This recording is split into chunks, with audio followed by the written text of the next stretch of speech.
रामनगर गांव में आजकल चोरी के किस्से बहुत बढ़ गए थे। हर रात वहां पर किसी न किसी के घर पर चोरी हो रही थी, लेकिन किसी को भी चोर का कुछ अता पता नहीं लग रहा था। सभी लोग गांव में पंचायत डालकर बैठे थे कि आखिर गांव में चोरी कर कौन रहा है। मेरे घर में 2 बार चोरी हो चुकी है और गांव की पंचायत कुछ कर नहीं रही। अगर पंचायत ऐसे ही होती है तो हमें किसी पंचायत की जरूरत नहीं है जो हमारे लिए न्याय ही ना कर सके। तुम तो जानते ही हो कि मैं कितनी बार कोशिश कर चुका हूँ कि वो चोर मेरे हत्थे लग जाए, लेकिन वो कभी सामने ही नहीं आता। अरे तो वो चोर है, वो भला तुम्हारे सामने क्यों आएगा? तुम्हें ही चालाकी से उसे पकड़ना पड़ेगा। अगर इस बार भी किसी के घर चोरी हुई ना तो सबसे पहले खबर तुम्हारी ही जाएगी कि तुम्हारे रहते तुम्हारे गांव में कोई भी चोर बिना डर के चोरी कर रहा है। सरपंच गांव में और ज्यादा कड़ा पहरा लगा देता है। तभी रात को काले कपड़े पहने, कंधे पर एक झोला टांगे एक चुड़ैल गांव में आती है। अच्छा, तो सरपंच ने पूरे गांव में कड़ी पहरेदारी लगा दी है, लेकिन इसकी पहरेदारी का कोई फायदा नहीं। ये लोग कभी भी मुझे चोरी करने से नहीं रोक पाएंगे। आज तो संतराम के घर का नंबर है। आज उसके घर पर चलती हूँ चोरी करने। चुड़ैल पहरेदारों के बीच से निकलती हुई संतराम के घर पहुँचती है। सबको बोलता है कि मेरे पास तो एक ढेला भी नहीं है और घर के अंदर तिजोरी भर कर रखी है। आज तो मैं इसकी पूरी की पूरी तिजोरी खाली कर दूंगी।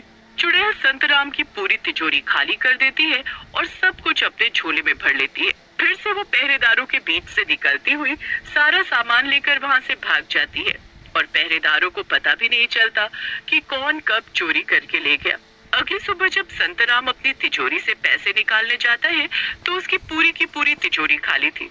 ये देखकर उसे जोर का झटका लगता है और वो चिल्ला चिल्ला कर रोना शुरू कर देता है। अरे मैं तो लुट गया, मैं तो बर्बाद हो गया। अरे मेरे सारे के सारे पैसे, सारे के सारे गहने वो चोर चोरी करके ले गया।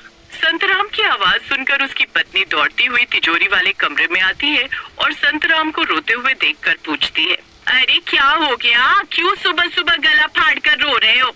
अरे भाग्यवान, अरे घर में जितने पैसे और जितने गहने थे सब के सब वो चोर चुरा कर ले गया। अरे हम तो लूट गए। अभी तक तो सिर्फ संतराम ही अपने घर में हुए नुकसान के लिए रो रहा था, लेकिन जैसे उसकी पत्नी को ये बात पता चली तो संतराम के साथ साथ उसने भी रोना शुरू कर दिया और गांव में फिर से पंचायत बुलाई गई। ये आपने ठीक नहीं किया सरपंच जी। आपने तो कहा था कि गांव में कड़ी पहरेदारी लगवाई है आपने। ये पहरेदारी थी आपकी कि कोई चोर हमारे घर में घुसा और हमारे सारे पैसे लूट कर भाग गया। मैं तो कहती हूँ आप सरपंच के पद से इस्तीफा दे दो। आपके बस की नहीं हमारे गांव की रक्षा करनी। अरे लेकिन कल तो मैंने पहले से भी ज्यादा लोगों को गांव की पहरेदारी पर लगाया था, तो फिर चोर कब आया और कब आपके घर में घुस गया? आपके घर के तो बाहर ही 2-2 पहरेदार खड़े थे। अगर मेरे घर के बाहर 2-2 पहरेदार खड़े होते तो चोर की हिम्मत कैसे हो जाती मेरे घर में घुसने की? मुझे तो लगता है वो पहरेदारी चोर थे और सारे पैसे चुरा चुरा कर वो आपको ही देते हैं।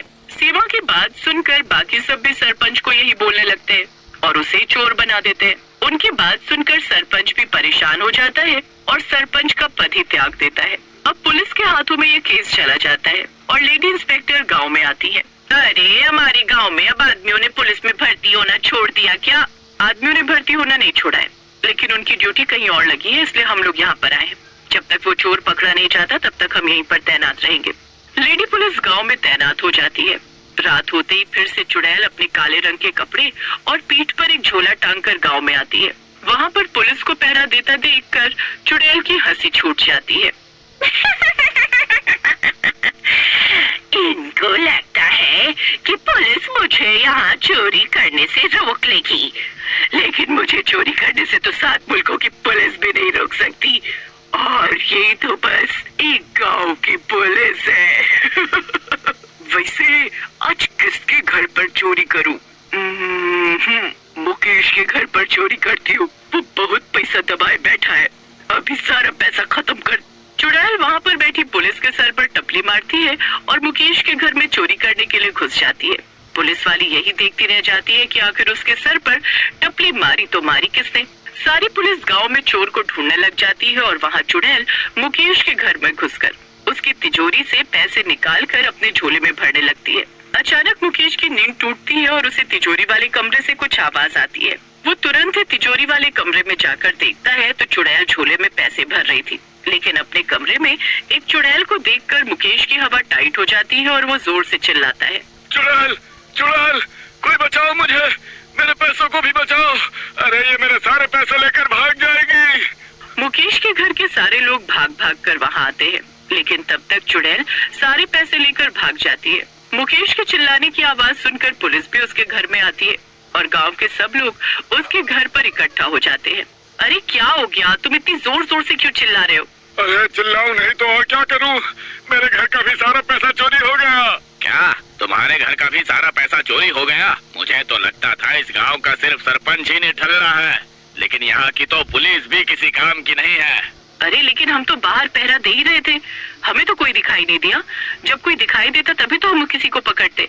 अरे चोरी करने वाला कोई इंसान होता तब तो आप लोगों को दिखाई देता ना। मैंने आज उस चोर को अपनी आंखों से देखा। वो कोई इंसान नहीं बल्कि एक चुड़ैल है। चुड़ैल? क्या चुड़ैल? अरे बाप रे, तब तो ना तो सरपंच कुछ कर सकता है और ना ही पुलिस। हमारे पास के गांव में एक साध्वी सत्संग करने आई हुई है, तो हमें उनके पास ही जाना चाहिए। अब तो वही हमारी मदद कर सकती हैं। हाँ। गांव वाले एकजुट होकर पास के गांव पे जाते हैं जहां पर साध्वी जी ने अपना आसन लगाया हुआ था। वो उनके पास जाकर उन्हें सारी बात बताते हैं। तो उन सब की बात सुनकर साध्वी जी भी चौंक जाती हैं। क्या एक चुड़ैल गांव वालों के घर में चोरी कर रही है? लेकिन किसी चुड़ैल को पैसों से क्या लेना देना? वो तो पैसों से कुछ कर भी नहीं सकती है। वही तो हम लोगों की भी समझ में नहीं आ रहा कि आखिर ऐसा क्या हो रहा है। अब आप ही हमारी मदद कीजिए, वरना वो गांव के सब लोगों की तिजोरियों को खाली कर देगी। हमारा पहले ही बहुत नुकसान हो चुका है, बस आगे अपना और नुकसान नहीं करवाना चाहते। तुम बिल्कुल भी चिंता मत करो, मैं तुम लोगों की मदद करूंगी। और मैं तो ये जानने के लिए भी उत्सुक हूँ कि आखिर वो चुड़ैल ऐसा कर क्यों रही है। पैसों से आखिर उसे क्या मतलब है? साध्वी जी उन लोगों को आश्वासन देती हैं और उनके साथ उनके गांव में आती हैं। अगली रात वो गांव में ही अपना आसन लगा लेती है और वहाँ पूजा पाठ करनी शुरू करती है। चुड़ैल जैसे ही गांव में घुसती है तो उसे भजन होने की आवाज सुनाई देती है। अरे बाप रे बाप, ये गांव वाले तो बहुत चालाक हो गए हैं। जैसे इन्हें पता चला कि गांव में चोरी करने वाला कोई इंसान नहीं बल्कि एक चुड़ैल है, तो इन लोगों ने भजन चलाने शुरू कर दिए ताकि मैं गांव में चोरी न कर पाऊं। लेकिन कोई बात नहीं, अगर ये शेर है तो मैं भी सवा शेर हूँ। चुड़ैल के कानों में भजन की आवाज न पड़ी, इसलिए वो अपने कानों में हेडफोन लगा लेती है और नाचती गाती हुई आज फिर से किसी के घर में चोरी करने के लिए जाती है। लेकिन तभी साध्वी जी कुछ पवित्र चीजों का धुआं पूरे गांव में फैला देती है और जैसे ही वो धुआं चुड़ैल तक पहुंचता है तो वो उड़ती हुई सीधी साध्वी जी के पास आ जाती है। तो आ ही गई तुम मेरे सामने। मुझे ये तो पता है कि तुमने गांव के बहुत से लोगों के घर में चोरी की है, लेकिन एक चुड़ैल होकर तुम्हें भला पैसों से क्या मतलब है? मैं जानना चाहती हूँ कि तुमने सबके घर में चोरी क्यों की। अरे साध्वी जी, अब क्यों इन सब बातों में पड़ रही है? आप भजन कीजिए, क्यों इतना टेंशन ले रही है? तुम बहुत लोगों का नुकसान कर चुकी हो, इसलिए सच सच बताओ कि तुम क्यों चोरी कर रही हो और अभी के अभी इन लोगों का धन वापस करो। कभी नहीं करूंगी। जैसे चुड़ैल लोगों को उनका धन लौटाने से मना करती है तो साध्वी जी उसके ऊपर अभिमंत्रित जल छिड़कती है और चुड़ैल को सब कुछ सच सच बताना पड़ता है।